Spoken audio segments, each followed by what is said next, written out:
Profe, ¿a qué vino? Profe, ¿para qué vino? ¿Para qué viniste? ¿Para qué viniste? No, pero ¿para qué vino? Profe, ¿para qué vino? Hey, no tengo nada que hacer, la levantada no me pega bien. No fuiste capaz ni de decir, vos, ¿para qué vino? Profe, ¿para qué vino? Profe, ¿para qué vino? ¿para qué viniste? Profe, ¿a qué vino? Profe, ¿para qué vino? Profe, ¿para qué vino? Profe, ¿para qué vino? Profe, ¿para qué vino? Terminó. Profe, ¿para qué vino? Una interpelación, un desafío, una pregunta que intentamos responder cada día en el aula. Profe, ¿para qué vino? Un espacio para preguntas incómodas. Y cruel soledad. Profe, ¿para qué vino? Un programa de ADES Montevideo en el 103.3 FM El Puente. Te vas a acordar de mi canción, te vas a arrepentir hasta llorar.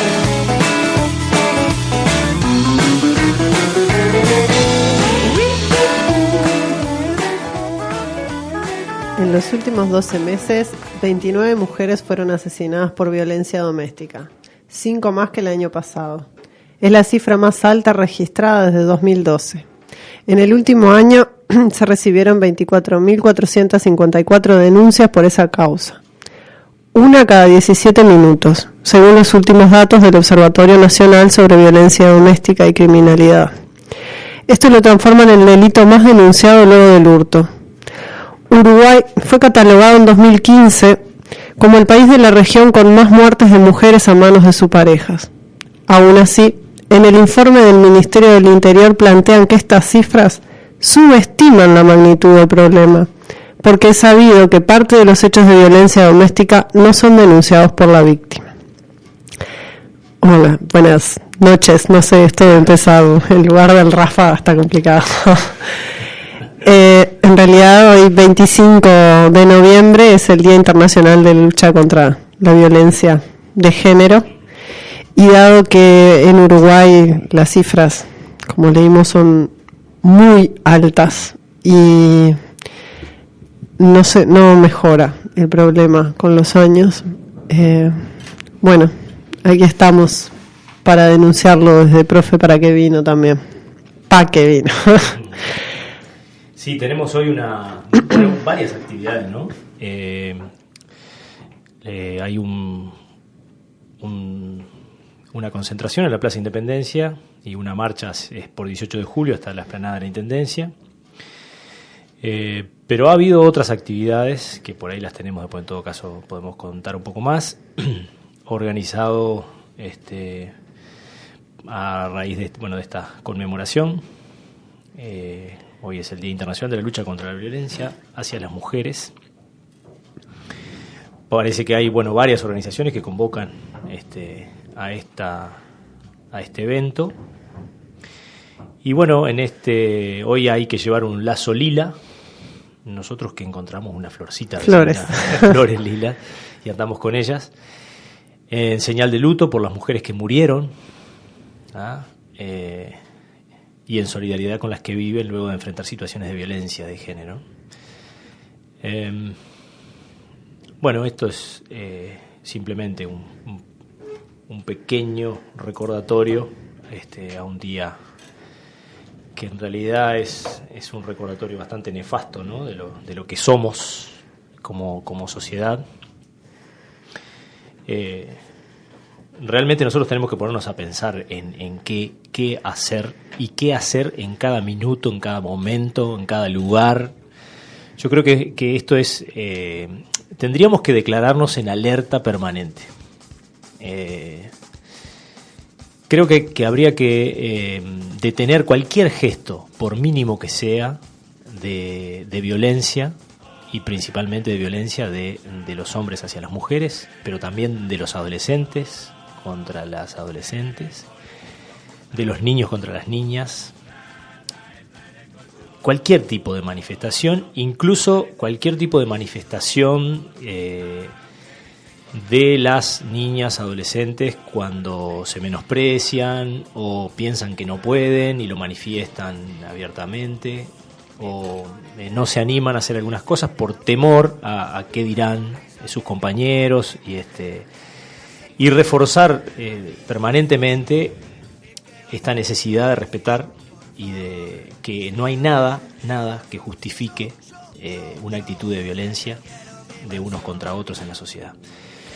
Menos aún de los hombres hacia las mujeres, que ese es el flagelo más grande que tenemos, ¿no? Creo que deberíamos estar todos alertas, y en el liceo, fundamentalmente, que es donde trabajamos, creo que hay que tratar de cortar cualquier tipo de circuito en este sentido, ¿no? Permanentemente estar alertas y permanentemente detener la clase y poner atención a estas cosas y hacerlas visibles al resto. A veces hay actitudes o frases que se dicen, que por supuesto que el que las dice a veces no sabe lo que está haciendo y está agrediendo y está menospreciando y está minimizando a otra persona y lo hace sin saberlo, pero bueno, es porque la cultura está actuando ahí. Y bueno, en ese momento tenemos que hacer visible esta injusticia y bueno, corregirnos mutuamente en todas estas cosas, ¿no? Eso me parece que es lo fundamental, más allá de manifestarnos y acompañar este día con las actividades que hay. ¿Cómo quería decir? No, nada. En realidad porque, pero no quiero ocupar mucho espacio porque Atilio debe tener mucho para decir del tema que eligió. Pero en realidad me parece que hay dos cosas que me gustaría destacar. Una es que a mí me parece altamente preocupante que lo que yo observo en el liceo no solo es la inamovilidad de las cifras, ¿no? Que más o menos todo sigue constante, sino que está como muy naturalizado el control, el agarrarte fuerte del brazo, el poder exigir ver y saber lo que haces a cada minuto del día.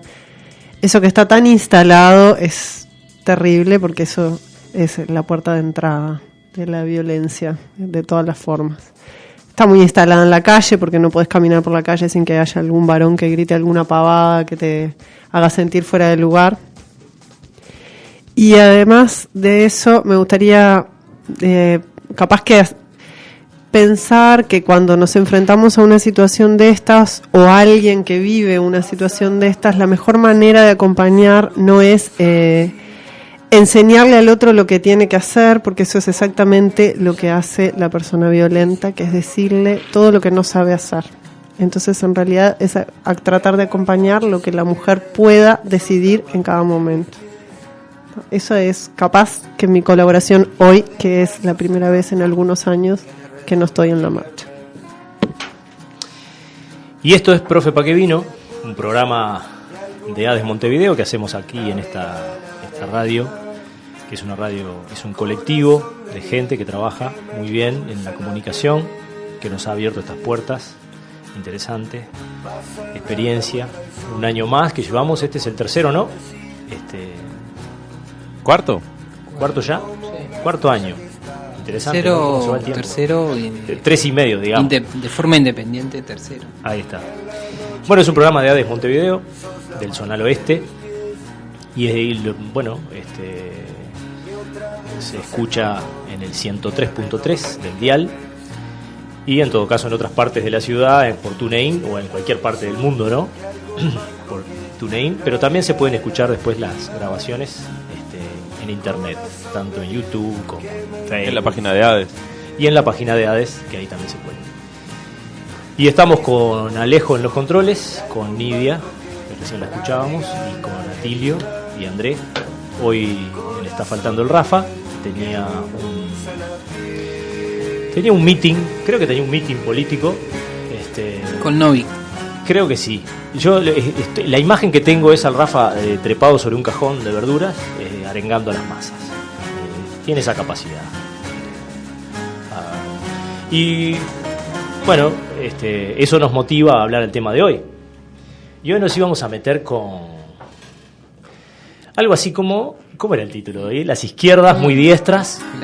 Creo que seguramente Rafa hubiese puesto ese título. Ese título, ¿no? Lo buscamos. Las izquierdas muy diestras de nuestra América Latina. Capaz que no, meternos con las izquierdas de América Latina es medio un abuso. Capaz que es un abuso hasta meternos con las izquierdas uruguayas, Sí, pero sí. como nosotros cometemos abuso permanente de nuestra ignorancia para opinar sobre cualquier tema, nos meteríamos también en eso. Pero ¿a qué viene el tema de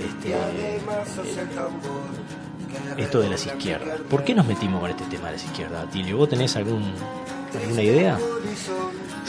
Porque después de tomar algunas cervezas surgen estos temas y uno no se acuerda después que yo le tiré una un par apología del alcoholismo de todo. que no se entienda de Que no esa se forma. entienda de esa forma. Yo qué sé, yo le tiré, hablando con el Rafa tiramos varios temas y uno era que sin la presencia del Rafa pierde uno de los condimentos más importantes que teníamos para acá, para el tema, que era el Rafa criticando a las izquierdas que se comportan como derechas. Entonces yo pensaba matizar un poco, o sea, hacer de abogado de del persona diablo. neutral, Claro, y defender sí, las izquierdas. Sí. Bueno. Bueno, a ver, entonces nosotros nos ponemos del otro lado. Yo digo, Alejo, hacemos así, ustedes dos de un lado, nosotros dos del otro.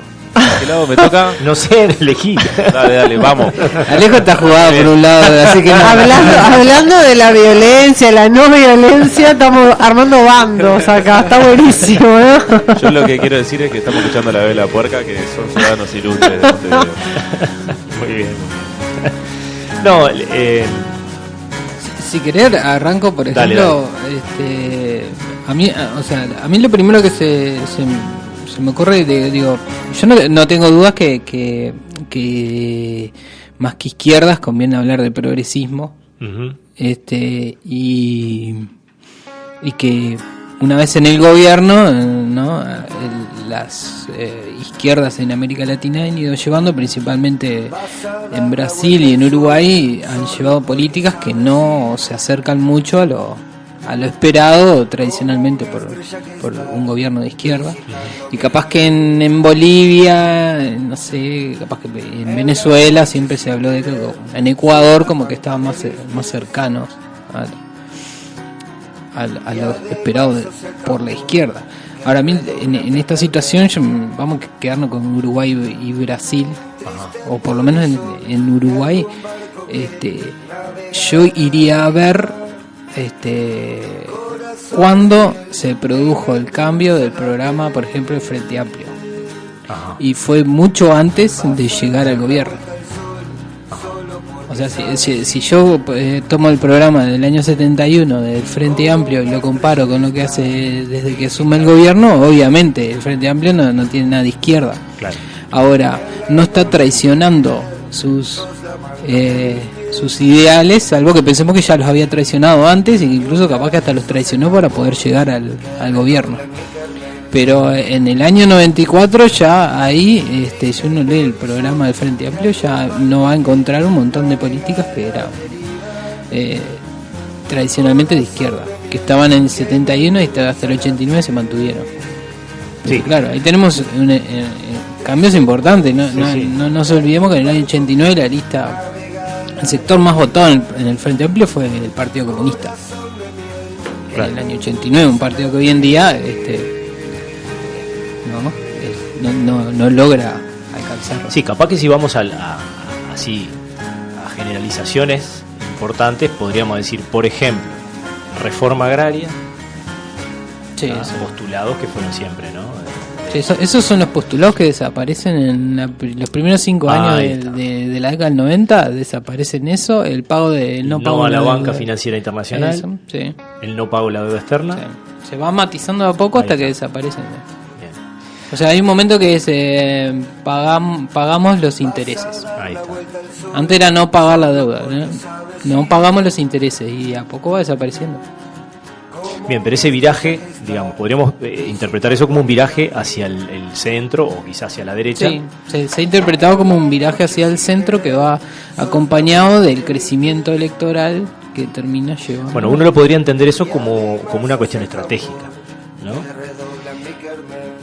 Bueno, nosotros la única manera de cambiar, según algunas teorías, es acceder al gobierno, que no es acceder al poder, pero sí acceder al gobierno. Una vez en el gobierno es más fácil implementar algunas de las medidas, si bien matizadas, algunas de las medidas que se intentan. La discusión sería pensar si realmente se pudieron llevar adelante algunas medidas que son principios de la izquierda, o si en realidad no se ha logrado más que maquillar un sistema capitalista y es decir, ¿cómo decís que lo maquillan? Bueno, Yo administrándolo no un veo poco mejor, por ejemplo, no robando tanto, ese tipo de cosas, ¿no? Entonces, bueno, uno se pregunta si realmente lo estamos pudiendo hacer, ¿no? Por ejemplo, yo escuchaba a una señora de la Asociación de Jubilados, ¿no? La señora, muy indignada y con razón, decía, bueno, hay un señor gerente de República FAP que gana 664.000 y etcétera de pesos por mes. No solo eso, decía la señora, a él se le paga un plus por productividad de 1.400.000 y lo decía muy lento y para que todo el mundo entendiera. 1.400.000 pesos por una vez en el mes de febrero por productividad o alguna cosa así. Después podemos hablar de qué significa productividad en una FAP, ¿no? Pero bueno, lo que llevaba, si uno distribuye, hace un prorrateo de esa cifra en todo el año, este buen señor cobraba unos 800.000 pesos por mes. Por supuesto que esto lo denunció también gente del Frente Amplio, ¿no? Y además hay un representante ahí de los trabajadores en los directorios. Entonces se sabía esto, se denunció y dice la señora, pero esto no es lo grave.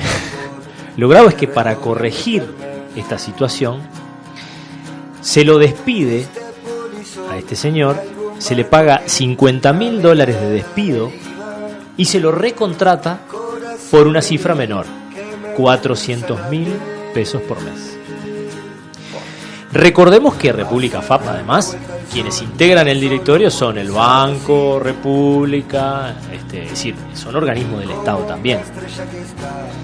Entonces, si hay algo que la izquierda siempre planteó fue esto, ¿no? La corrupción, porque esto es corrupción, no hay otra forma de explicarlo esto, ¿no? Como un señor en un país como este, con la problemática que tenemos, está ganando este dinero, ¿no? Además en la SAFAP, ¿no? Que también es un negocio que beneficia, por supuesto, que no beneficia a los desposeídos ni a los pobres de la tierra, ¿no? Ese tipo de cosas, ¿por qué la izquierda no ha logrado frenar o desarticular y por qué esto no se sabía antes, no se supo recién ahora, ¿no? Es decir, se supone que una izquierda debería estar alerta de este tipo de cosas, y esto es lo mínimo, ¿no? Esto es lo mínimo, estamos hablando de una cosa muy mínima pero que es muy simbólica y le llega muchísimo a la gente. Ojo, puede ser también una cortina de humo, ¿no? Estamos todos hablando sobre esto y dejamos de hablar de otras cosas que quizás son más importantes, ¿no? Pero bueno, los hechos de corrupción que se han dado es una cosa, es uno de los argumentos por los cuales la izquierda convenció a la gente de que lo votara. Claro, si vos te atenés a eso, a los argumentos previos con los cuales llegan al gobierno, ese es uno de los que se ha perdido. O sea, hoy en día, por lo menos el Frente Amplio no puede mostrarse como incorruptible, como que está haciendo las cosas de forma transparente, ¿no? El otro es el del Uruguay productivo. Nunca más se habló del Uruguay productivo, salvo que entendamos. O sea, ahí uno cuando pensaba en Uruguay productivo se imaginaba un Estado más interventor, ¿no? En la economía, generando actividades, empleo, industria, ¿no? Claro, creo que al otro día más o menos llega el gobierno, el motor del crecimiento económico y del desarrollo pasó a ser la inversión extranjera directa cosa que es una continuidad con lo que venía sucediendo antes. Se agarraron viento de cola con el boom ahí de los commodities y tuvimos el periodo de mayor crecimiento en la historia del siglo XX en el país. Que si uno lo toma en cuenta, en otros periodos de menor crecimiento se hicieron más cosas que en este. Lo que pasa es que, claro, todos esos números que se hacen figurar como ganancia, en realidad no lo son. No lo son. Claro, UPM, por ejemplo, la inversión fue de $1.000 millones, ¿no? Eso, en los números que se llevan al papel, influye muchísimo, ¿no? Esa inversión. Hay que ver después qué reditúa hacia el país, ¿no? Otra de las cuestiones que siempre planteó el Frente Amplio, ¿no? Es decir, bueno, la inversión extranjera, ¿a quién beneficia, no? Y siempre se habló de la nacionalización, tanto de la producción como de la banca, como de... Sí. ¿Por qué la nacionalización? Simplemente porque las ganancias quedan en el país y no en la banca offshore. Pero bueno, parece que eso tampoco se discute, como tampoco hoy día se habla de una verdadera reforma por ejemplo en el agro, ¿no? En la posesión de la tierra. Al contrario, se ha extranjerizado la tierra. Sí, está totalmente extranjerizada. Y lo que nos podría ir quedando en pie es el tema de los consejos salarios, el de la negociación colectiva, ¿no? Ese vínculo con el PIT-CNT y el Frente Amplio, y la nueva agenda de derechos, que creo que a la derecha no le preocuparía llevarla adelante. Claro. Por lo menos la más moderna, sí. No sé. Sí, dale. No. Esta cuestión de que sí, seguramente no le afecta ni le molestaría porque no está poniéndose el diente en los derechos importantes, entre comillas. Claro. ¿No? O todo va a ser muy superficial. Porque si realmente vas a afectar a esto de todos tenés que hacer cosas que la derecha no va a apoyar, pero que no le van a molestar a la izquierda porque de hecho no lo están. O sea, si para poder llegar al gobierno tuviste que cambiar las cosas que en teoría te hacían de izquierda, ¿no? Entonces, bueno, no es el lugar de la izquierda lo que querés, sino el lugar del poder. Será porque creés que desde ahí podés cambiar algunas cosas, pero si partimos desde que gran parte de la izquierda no cree ni puede pensar el mundo fuera del capitalismo. Sí. Vamos a traer a Boaventura. Sí, lo podemos traer en su pensamiento, ¿no? Y Boaventura es tajante, dice que en izquierda es anticapitalista, claro, anticolonialista y antisexista. Mirá. Tiene que tener esas tres todo lo que no tiene la izquierda uruguaya, variantes articuladas, si no hay izquierda. Uh-huh. Dice, él habla del alma pequeña de la izquierda, que me parece que el concepto que viene más acá a colación, así que tiene más que ver, que es la idea de una izquierda que se mostró en su momento anticapitalista, pero olvidó la parte del colonialismo y el patriarcado. Entonces él dice que claro, las dominaciones que son percibidas, que se ven, que se denuncian y que se combaten en las luchas, terminan siendo los logros a través de esa lucha son corroídos por las dominaciones que son ocultadas, que serían la del patriarcado y el colonialismo de estos lugares, ¿no? del tercer mundo. Entonces llegó un momento donde no se ganó nada con la postura anticapitalista, que en realidad tampoco están, en realidad las izquierdas en el gobierno en América Latina no renunciaron la izquierda juega a vivir lo mejor posible en el capitalismo, y de hecho las políticas sociales no están buscando modificar las relaciones a la interna de la sociedad, más o menos dejan todo como está, por supuesto con un criterio de a la persona que está no por debajo de la línea de pobreza, sino que prácticamente caída de absolutamente todo, bueno, no la vas a dejar morir ahí, la acercás, la incluís en el capitalismo. Mire, señor, este es el lugar que le tocó, aquí abajo, en esta escalera. Suerte. Ese es otro aspecto que hay de continuidad, que son las políticas focalizadas que se generan en la década del 90, capaz que se hacen mejor, ¿no? Se estructuran mejor y continúan.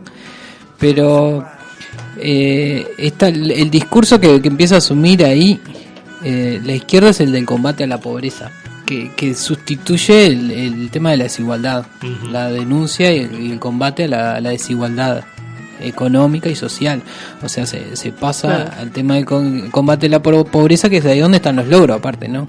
O sea, nadie puede negar que se redujo la pobreza y la marginalidad, aunque ahora hay números que empezaron a dar. Sí, pero las desigualdades siguen existiendo. Sí, entonces, claro. En realidad lo de fondo no fue tocado. Sí, lo que pasa es que al decir combate a la pobreza es como sobreentender que la pobreza está ahí, que existe por una cuestión natural, digamos, no porque sea generada por un sistema. Entonces hay que combatir a la pobreza porque la pobreza es y siempre existió y siempre va a existir. Esa es la idea del capitalismo. ¿Por qué? Porque sin la pobreza no existe el capitalismo. Claro. Entonces, si nosotros decimos combatir la pobreza, estamos diciendo es un mal que está ahí. Es como combatir el frío. El frío entonces hay que combatirlo. Pero lo que nunca a la izquierda se dice es busquemos la igualdad de todos los ciudadanos, ¿no? De la igualdad de oportunidades, de crecimiento, de desarrollo, tanto social, cultural, económico, de todos los ciudadanos por igual, confirmando una igualdad, como dice Rancière. Bueno, confirmemos la igualdad. ¿Cómo lo hacemos? Obviamente con este sistema no, porque este sistema genera pobreza. Por lo tanto hay que cambiar el sistema. Eso es a lo que ha renunciado la izquierda, o como dice Buenaventura también, le está faltando imaginación a la izquierda, ¿no? Imaginarse la posibilidad de la no existencia del capitalismo. Y porque eso implica también posiciones incómodas, ¿no? Es decir, el poder central no nos toma muy en cuenta, mientras tanto no generemos problemas, ¿no? Hola. No, yo un par de cosas. Estoy acá de este lado del vidrio. No, un par de cosas que en realidad yo mucho de eso que dijeron comparto.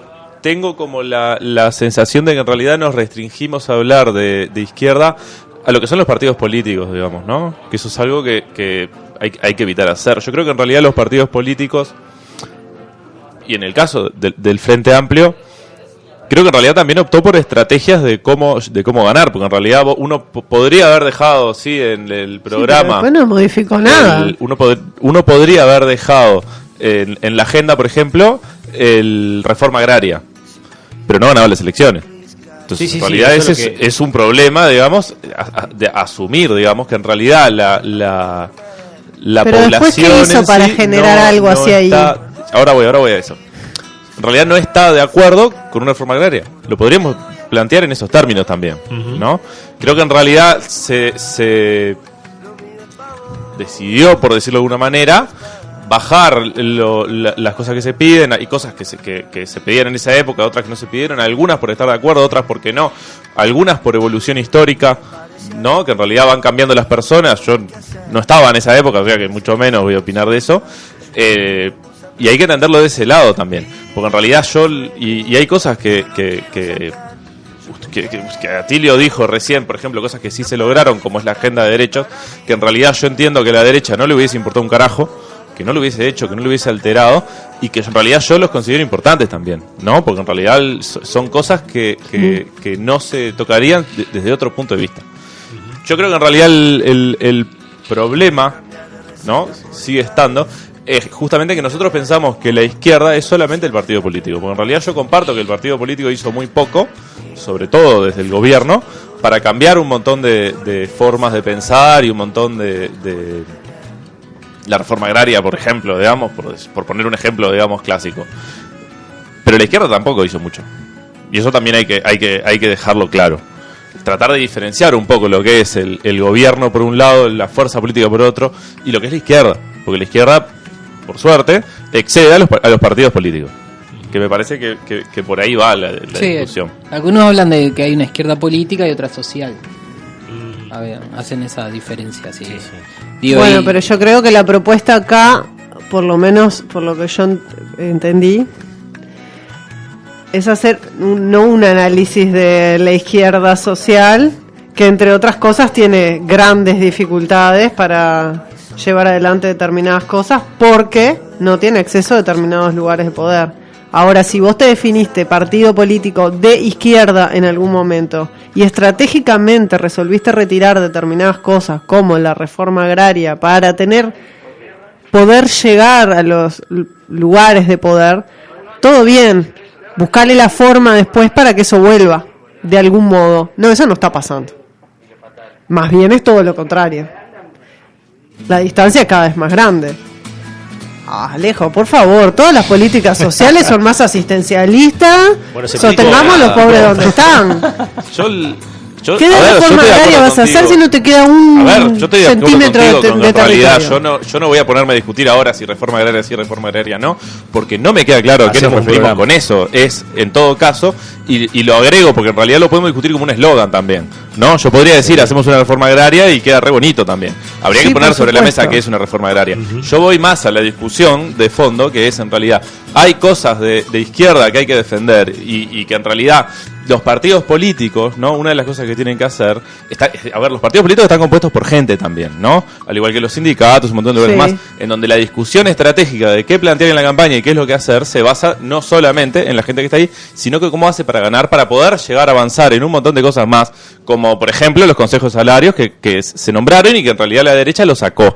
Entonces, yo no voy a defender ahora, digamos, al Frente Amplio, porque no es esa la idea. Yo en realidad cuando entendí que íbamos a discutir de las izquierdas latinoamericanas, pensaba en algo más global también, ¿no? En ese sentido, pero bueno. Bien, el tema es que la izquierda no es una entelequia, la izquierda es o no es, digamos, y cuando hablamos de izquierda hablamos de organización política que intenta un cambio social, y eso se hace carne de alguna manera. Bueno, hubo distintas experiencias en Latinoamérica, hubo revoluciones armadas, hubo quienes resignaron algunos principios para llegar a los gobiernos, y hay quienes, se interpretó que han hecho las cosas mejor y otros las cosas más profundas que otros, como por ejemplo lo que decía Tilio al principio, ¿no? Bueno, Ecuador, Bolivia. Sí, creo que hoy en día es Bolivia la que, hoy queda Bolivia. La que tiene la mejor prensa es Bolivia. Sí,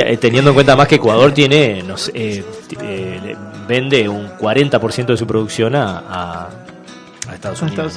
Bueno, se me acabó la batería. Pasa que hay cambios como que muy importantes. O sea, yo no... Primero, hay que tener en cuenta, el proyecto de izquierda fue derrotado. Eso creo que no se puede obviar. En la década del 70 fue una paliza, perdieron por goleada, ¿no? Sí, claro. O sea, a eso hay que readaptarse y por suerte viene la transición a la democracia y la democracia representativa y pasa a ser un valor muy importante junto con la participativa. Y bueno, y ahí sí, claro, ahí hay cosas que me parece que se fueron abandonando y sí, no es algo de Uruguay. O sea, el Partido de los Trabajadores en las elecciones donde gana Lula en 2003, previo a las elecciones se hace se anuncia una carta al pueblo brasilero donde dice expresamente de que se va a pagar la deuda, que se van a cumplir con todos los compromisos, con el sistema financiero, etcétera, etcétera, como para no causar pánico y porque ese es otro punto. ¿Qué te puede pasar si empezás a tomar políticas que no están de acuerdo con el poder hegemónico? Claro. O sea, entonces, claro. ¿Qué pasa si uno no hace las cuentas bien y sigue con la parte macroeconómica en primer plano y no controla la inflación ¿no? Si no cumple con toda esa parte, se empiezan a cerrar los créditos? Claro, entonces pero más allá de que haya gente que está cómoda en esa situación y aprovecha para enriquecerse, ¿no? Claro. no deja de ser real, digo, para cualquier otra fuerza que llegue al gobierno, te van a agarrar y te van a poner el collar, claro. ¿no? Y vas a ir para donde puedas ir. Sí, implica jugársela. Un proyecto de izquierda es jugársela. Y jugársela implica algunas cosas que por ahí la gente común no está dispuesta a enfrentar, ¿no? Bueno, le pasó a Cuba durante muchos años, ¿no? Con un bloqueo económico que generó una forma de vida muy austera, que quizás si a los uruguayos nos dicen que tenemos que hacer el 50% del sacrificio que hicieron los cubanos durante 50 años, no estamos dispuestos ni ahí a llevarlo adelante. Entonces también un proyecto de izquierda que enfrente al poder central, bueno, implica sacrificios importantes. Bueno, hay que ver si la población, si los militantes están de acuerdo a enfrentar ese sacrificio, ¿no? Eso es un poco también, yo creo que juega a la hora de tomar decisiones políticas. Pero bueno. Yo voy a agregar algo ahora, porque en realidad yo, más allá de reforma agraria, sí, reforma agraria no, yo voy a poner otro sobre la mesa, digamos, otra cosa sobre la mesa, que en realidad no se hace. Y es en realidad una reivindicación histórica, que es autonomía y cogobierno para la educación pública. Que eso en realidad no lo pusimos sobre la mesa y no está. Eso es algo que en realidad obviamente se tiene que reclamar, que se sigue reclamando desde la izquierda. Pero no solo está súper instalado un discurso empresarial. Estoy de acuerdo contigo. Claro, entonces estoy de acuerdo contigo. Yo lo que te digo es, no podés transitar en un término medio, al menos negociar, acercate medianamente. Yo creo que otra vez, yo creo que en realidad no es un tema lineal, ni mucho menos. Creo que hay avances y retrocesos. Creo que en realidad en toda organización política, incluso dentro del gobierno, que es una organización política, hay contradicciones. Creo que eso en realidad hay que... Sí, como reprimir. En por exceso. Supuesto, sí, no hay discusión sobre eso, pero otra vez, yo creo que en realidad ese es... A ver, Nidia, te estoy dando la razón, Nidia. Por favor, Nidia. No me estás dando la razón. Te estoy dando la razón, porque en realidad yo creo que en realidad sí, hay cosas que no se están haciendo y que deberían hacerse, yo no tengo ninguna duda. El problema acá no está en venir acá al micrófono y decir que debería hacerse, sino en convencer a la gente. Porque en realidad yo, y lo digo en serio, uno plantea hoy autonomía y cogobierno, y agarra a Peteco y dice, los docentes quieren hacer lo que quieren, solo sin ningún control por parte del Estado, que es el que pone toda la plata, y el vecino ya dice, no, ni en pedo. Punto, termina ahí. Y realmente es un tema de convencer. Y yo esto, no es un tema de que lo diga, porque seguramente es alguien dentro del Frente Amplio va a ser uno de los que diga esto que estoy diciendo yo, ¿no? Que va a decir, no, se hacen cargo y chau. Ahora, seguramente también lo haga la derecha, seguramente también lo haga todo, porque eso que está ahí, que estoy diciendo yo, es algo que en realidad reditúa después en votos. Y es medio indiscutible eso, en serio, digamos. Sí, pero sí, está bien. Digo, el programa, hoy en día el programa de gobierno, ni hablar en educación, ni hablar, es el programa del Banco Mundial. O sea, vos agarrás el librito del Banco Mundial, el informe, el otro día salió un informe ese de la OCDE, esos informes que hacen los organismos internacionales. Agarrá el del Banco Mundial para Uruguay y va siguiendo paso a paso. O sea, es como que te están diciendo lo que tenés que hacer. Bueno, yo no sé si por convencimiento o porque no queda otra, pero es lo que se hace. Algo que se criticaba, ¿no? Eso se criticaba, eso sí, se criticaba porque ¿qué pasa? ¿Qué es lo que es otra cosa importante? ¿Qué es lo que le permitió a la izquierda mantenerse en el lugar de oposición para llegar al gobierno? Fue el tema del neoliberalismo. Lo que logran es los gobiernos, los partidos de la fuerza de izquierda en América Latina toman plantear el discurso ese de oposición antineoliberal, ¿no? Con el cual estamos todos de acuerdo, acá, por lo menos acá, estoy seguro que estamos de acuerdo, que es lo que les mantiene es antagonista, como para mantenerse como alternativa. Pero ¿qué pasa? El neoliberalismo no es anticapitalismo. Yo puedo ser capitalista y antineoliberal. Sí. ¿No? O sea, y ahí viene el tema del discurso del capitalismo con rostro humano, ¿no?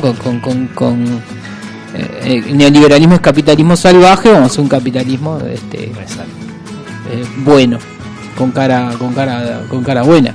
El tema es que, claro, en el fondo el capitalismo no tiene ninguna cara buena, ¿no? El capitalismo es salvaje por capitalista. Por naturaleza, y capaz que a veces se pone algunas caretas así, como la del estado de bienestar.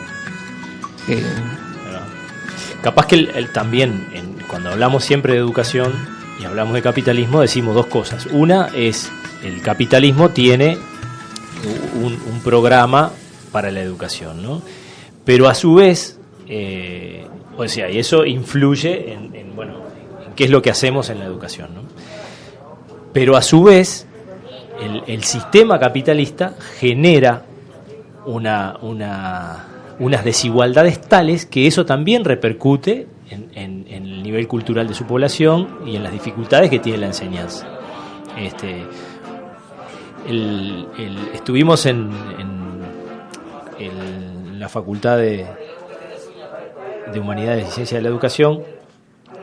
Se estuvo presentando un libro que se llama Pedagogía Social y Educación Social, y ahí estuvo Pablo Martini haciendo una presentación que estuvo muy interesante, y él planteaba, ¿no?, que las políticas educativas se hacen generalmente reconociendo que hay un sector de la población que no puede, o que hay un sector de la población a la cual van destinados ciertos programas educativos, ¿ah? Porque ya se considera que esas personas son distintas, ¿ah? Y que no van a llegar al mismo sitio donde van a llegar otras personas con otros recursos, con otro desarrollo cultural, ¿no? Esto está como confirmando una desigualdad, al revés de lo que dice Rancière que hay que hacer. Y Pablo Martini lo remarcaba, ¿no? Es decir, él traía a Violeta Núñez y decía, la educación implica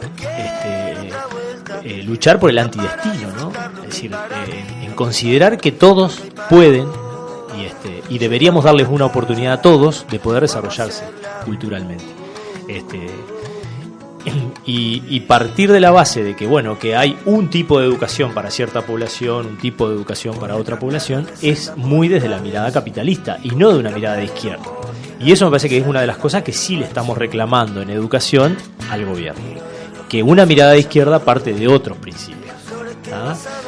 Capaz que ahí hay que volver a las frases artiguistas, ¿no? Naides es más que Naides, los más humildes serán los más privilegiados, en fin, como para fundamentar ciertas políticas, ¿no?, educativas. Que las políticas educativas, insisto, van atadas a políticas de redistribución de la riqueza, de productividad, de producción, en fin, de cómo nos organizamos en una sociedad para vivir mejor, ¿no? No sé. Y encima es cómo nos organizamos para vivir mejor sin destruir la naturaleza. Eso es más complicado. Más complicado. Y más ahora que tenemos terremotos en Uruguay. Vamos cerrando, che. Bueno, vamos cerrando. Alejo nos está corriendo. Tenemos que mandar un mensaje de paz, porque es el clásico el fin de semana. Y es el partido más fácil del año, va a ganar Peñarol, ya sabemos, pero igual, tratemos que sea en paz. Bueno. Ingenuidad, como otras cosas. Ahí está. Bueno, nos vamos entonces, quedamos por ahí. ¿Nos vemos el viernes que viene? ¿Sí? ¿Nos vemos el viernes que viene? Todavía quedan dos viernes. Bueno, te acaba de decretar a Tilio que el nos quedan viernes 2 que viernes. viene tenemos un post más largo, así que tienen que venir. Bien. No, el que viene no, el 9. El 9 de diciembre. No es el que viene, es el otro.